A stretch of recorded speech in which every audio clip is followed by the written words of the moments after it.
दूसरा मायका।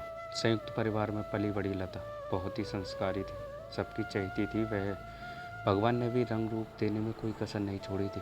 दादा दादी, चाचा चाची, ताऊ ताई, 6 बहन, 5 भाई, इतना बड़ा परिवार था उसका।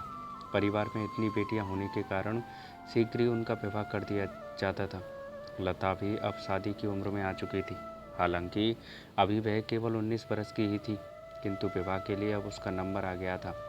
अच्छा सा लड़का व अच्छा परिवार देखकर उसका विवाह कर दिया गया और वह अपने ससुराल आ गई। ससुराल में इतना बड़ा परिवार तो नहीं था, फिर भी सास ससुर देवर ननद सभी लोग थे। उस परिवार की बेटी सपना भी परिवार में सभी की लाडली थी। अपनी भाभी के आने के साथ उसे ऐसा लगने लगा मानो उसे एक बड़ी बहन मिल गई हो। वह बहुत ही प्यार से अपनी भाभी के साथ रहती थी। लता भी उसके साथ उतने ही प्यार से पेश आती थी। सपना अपने पापा का बहुत ज़्यादा ख्याल रखती थी। अपने पापा का हर काम करना उसे बेहद पसंद था। जब वे नहाने जाते तो उनके कपड़े उनसे पहले ही बाथरूम में रख दिए जाते। जब वे नहाकर बाहर निकलते तो सपना हैंगर में पैंट शर्ट इस्त्री करके तैयार रखती थी। पापा के ऑफिस से आते ही वह गर्मा गर्म चाय की प्याली उनके हाथों में थमा देती। सपना रात का भोजन रोज अपने पापा के साथ एक ही थाली में करती थी। सपना भी अब तक विवाह योग्य हो चुकी थी और कुछ ही दिनों में उसका रिश्ता भी तय हो गया। अब सपना डोली में बैठकर विदा हो जाएगी, यह सोचकर रामचंद्र जी की आंखों में गम के ऐसे बादल छा गए कि वह चाहकर भी उन्हें बरसने से रोक नहीं पाते थे। उन्हें लगता था कि सपना के जाने के बाद घर कितना सूना हो जाएगा। उनका इतना ज़्यादा ख्याल कौन रखेगा, वह उसके बिना कैसे रह पाएंगे।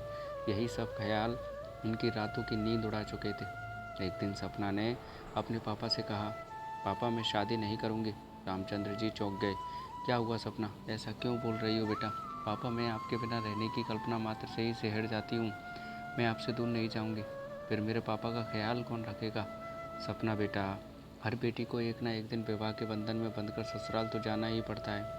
इसका कोई और दूसरा रास्ता नहीं है। आखिरकार सपना का विवाह संपन्न हो गया। विदाई के समय सपना जब भी अपने पापा की तरफ आंख उठाकर देखती, उनकी आंखें बिना बोले ही सब कुछ कह देती। एक दूसरे के दिल की धड़कनों को पहचानने वाले पिता और बेटी एक दूसरे के मन में उठे हुए तूफान को महसूस कर रहे थे। जाते वक्त सपना अपने पापा से लिपटकर फूट फूट कर रो रही थी। रामचंद्र भी अपने आंसुओं को रोक न पाए। आखिरकार सपना अपने पति के साथ ससुराल के लिए विदा हो गई। घर शांत और सूना हो गया। पूरी रात बीत गई। दूसरे दिन सुबह रामचंद्र जब नहाने के लिए गए तो उनके कपड़े पर हर रोज़ की तरह उन्हें बाथरूम के अंदर मिले कपड़े। वह हैरान थे। नहाकर जब बाहर आए तब पैंट शर्ट का जोड़ा इस्त्री किया हुआ हैंगर पर लटका उनका इंतजार कर रहा था। जब शाम को वह वापस लौटे तब उनकी बहू लता सपना की तरह ही चाय का प्याला पानी के गिलास के साथ लेकर आई। लता की तरफ देखकर रामचंद्र को उसमें अपनी बेटी सपना का अक्स दिखाई देने लगा। उन्हें ऐसा महसूस हो रहा था मानो उनके समक्ष सपना ही खड़ी है। रामचंद्र की आंखों में उस वक्त खुशी के आंसू छलक आए। उनकी पत्नी चंद्रा भी यह दृश्य देखकर फूली नहीं समा रही थी। अपनी बहू पर उसे भी नाज हो रहा था। उसने अपने पति से कहा, एक बेटी गई लेकिन दूसरी हमारे पास हमेशा के लिए आ गई है। रात में भोजन का समय हो गया है। सभी लोग भोजन करने बैठ गए। तब लता को आवाज़ आई, लता बेटा आ जाओ, हम दोनों एक साथ एक ही थाली में खाना खाएंगे। लता आश्चर्यचकित रह गई। वह आई और अपने पिता के पास बैठ गई। रामचंद्र ने अपनी थाली से रोटी का पहला कौर उठाकर अपने हाथों से प्यार के साथ उसे खिलाया और कहा, लता बेटा आज से हम दोनों हर रोज़ साथ में खाना खाएंगे। मैं नहीं जानता था कि मेरी एक बेटी विदा हो गई है, लेकिन दूसरी बेटी तो मेरे पास है। लता ने खुश होकर कहा, हाँ पापा, हम दोनों अब से रोज़ साथ में खाना खाएंगे। इतना कहकर लता सोच रही थी, कौन कहता है बेटी विदा होकर ससुराल जाती है? मुझे तो ऐसा लगता है बेटी एक मायके से विदा होकर दूसरे मायके ही आती है, जहाँ बहन भाई माता पिता और मिल जाते हैं। कुछ दिनों के बाद सपना पग फेरे के लिए वापस आई। शाम का वक्त था। वह अपने ससुराल की बातें सबको बता रही थी। तभी उसके पापा आए और उनके आते ही सपना ने देखा उसी की तरह लता चाय का प्याला और पानी का गिलास लेकर आई और उसके पापा ने प्यार से लता के हाथ से चाय ले ली। सपना देखकर मन ही मन खुश हो रही थी।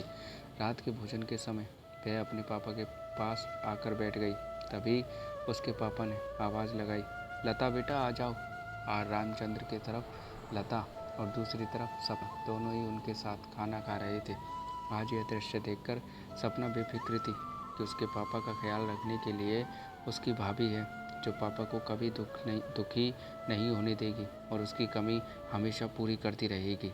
तो दोस्तों, लता और सपना की ये कहानी आपको कैसी लगी कमेंट में बताइएगा। अच्छी लगी हो तो लाइक कमेंट शेयर कीजिएगा और ऐसी कहानी सुनते रहने के लिए चैनल को सब्सक्राइब कर लीजिएगा। थैंक यू दोस्तों।